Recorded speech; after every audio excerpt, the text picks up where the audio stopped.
போகிற போக்கிலே வந்து சித்தர்கள் வந்து சில பேருக்கு பலன் சொன்னாங்கன்னு கேள்விப்பட்டிருப்போம். போகிற போக்கிலே ஒரு விஷயம் செஞ்சுட்டு போனார், நல்லது நடந்தது. ஒரு ஒரு ஒரு விஷயத்துக்கு தீர்வு கொடுத்தாரு, இதை பண்ணுங்க சரியாயிரும் தீர்வு கொடுத்தாங்க. அப்படின்லாம் எதை வச்சு சொன்னாங்க அப்படின்னா, இந்த நேரம் தான். ஒருத்தவங்களை சந்திக்கிற நேரம்னு ஒன்று இருக்குல்ல, அதுதான் அது பெரிய விஷயத்தை நமக்கு சொல்லும். இப்போ நான் உள்ளார வந்து என்ட்ரி ஆன டைமில் வந்து உங்கள் ஒவ்வொருத்தங்களை பற்றியும் ஒரு விஷயம் வந்து நான் சொன்னல, அது எல்லாமே கரெக்டாக இருந்ததுக்கு காரணம் வந்து நான் வந்த நேரமும் உங்களை சந்தித்த அந்த காலம், இன்றைய காலம், அது ரெண்டுமே ஒரு விஷயம் சொல்லும். அதை நம்ம ஒருத்தங்களை அப்ளை பண்ணோம் அப்படின்னா அது கரெக்டாக இருக்கும்.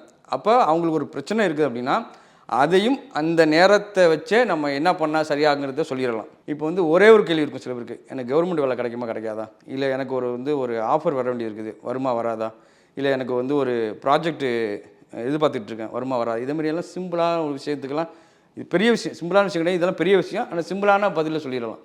ஒரு மாத்திரத்திலே கேட்குற நேரத்துலேயே அதுதான் பிரச்சனை. அதை வச்சு நிறைய விஷயங்கள் நம்ம சொல்லிடலாம்.